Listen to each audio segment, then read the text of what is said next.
សួស្តីអ្នកទាំងអស់គ្នាថ្ងៃនេះគឺខ្ញុំផាអ្នកទាំងអស់គ្នាអំពីរបៀបដាក់ម៉ោងរោនៅលើទូរស័ព្ទដៃ Vivo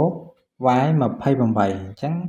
ដើម្បីដាក់ម៉ោងរោគឺអ្នកទាំងអស់គ្នាអាចចូលទៅមើលពាក្យថា clock ហើយអ្នកទាំងអស់គ្នាអាចធ្វើការចុចទៅលើពាក្យ clock ដែលមាននៅលើទូរស័ព្ទដៃរបស់អ្នកទាំងអស់គ្នាទៅចុចចូលទៅក្នុងនោះហើយអ្នកទាំងអស់គ្នាចុចទៅកន្លែងសញ្ញាបូកដើម្បីធ្វើការបង្កើតផ្ទាំងការងារម៉ោងមួយកន្លែងហ្នឹងគឺយើងចង់បង្កើតផ្ទាំងការងារថ្មីហើយបន្ទាប់មកយើងចូលហើយអ្នកទាំងគ្នាអាចធ្វើការសារ៉េអញ្ចឹងនៅកន្លែងនេះគឺយើងអាចអូសសារ៉េបានអញ្ចឹងខ្ញុំ add នៅម៉ោង5ហើយខ្ញុំយក AM គឺសំដៅទៅលើ5ពេលព្រឹកអញ្ចឹងម៉ោងដែលខ្ញុំដាក់នេះគឺខ្ញុំចង់ដាក់ម៉ោងរោនៅពេលព្រឹកបន្ទាប់ពីអ្នកទាំងគ្នាដាក់សារ៉េម៉ោងហើយខ្ញុំយកម៉ោង5គត់អញ្ចឹងអ្នកទាំងគ្នាអាចធ្វើការចុចទៅលើពាក្យ respect កន្លែង respect ហ្នឹងគឺជាកន្លែងដែលអ្នកទាំងគ្នាអាចធ្វើការកំណត់ថ្ងៃបានន័យថាអ្នកទាំងគ្នាអាចធ្វើការកំណត់ថ្ងៃពីថ្ងៃច័ន្ទដល់ថ្ងៃសៅរ៍ឬក៏អ្នកទាំងអាចកំណត់ថ្ងៃអាទិត្យក៏បានដែរជាទូទៅខ្ញុំកំណត់ត្រឹមថ្ងៃសៅរ៍យើងកំណត់ហើយយើងគ្រាន់តែចុច tick មកគឺអូខេហើយបន្តមកទៀតគឺយើងនឹងរើសជាមួយនឹងកន្លែង remind កន្លែងនេះគឺជាបើថាវានឹងរំលឹកយើងម្ដងទៀតនៅពេលដែលវារោហើយអញ្ចឹងណាអញ្ចឹង10នាទីក្រោយអញ្ចឹងទៅវានឹងរោម្ដងទៀតហើយកន្លែង label នេះគឺជាកន្លែងដែលអ្នកទាំងគ្នាអាចដាក់ឈ្មោះចំណាំ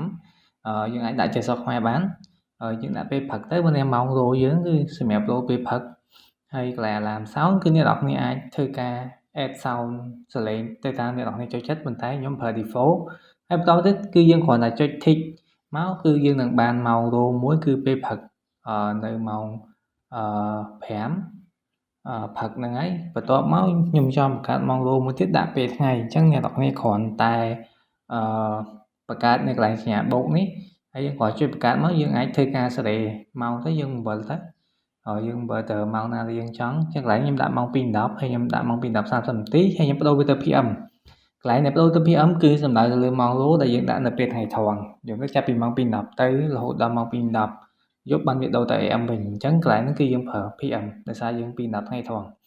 ហើយបន្តមកយើងចូលកន្លែង respect គឺវាដូចតែគ្នាទេដោយការកំណត់មុនហ្នឹងគ្រាន់តែនេះខ្ញុំកំណត់ពេលថ្ងៃហើយយើង tick ទាំងអស់ហ្នឹងមកហើយកន្លែងសារ៉េគឺវាអត់មានខុសគ្នាទេកន្លែង alarm sound គឺអ្នកទាំងគ្នាអាចរើសកន្លែងអ្នកទាំងគ្នាពេញចិត្តទៅហើយកន្លែង remind later គឺកន្លែងឲ្យវាដាស់តឿនរំលឹកយើងពេលក្រោយនៅពេលដែលយើងរោចប់ហើយវារោទៀតហ្នឹងយើងអាចកំណត់ត្រូវ10នាទីក៏បាន30នាទីក៏បានទៅតាមអ្វីអ្នកទាំងគ្នាចង់បានអញ្ចឹងណា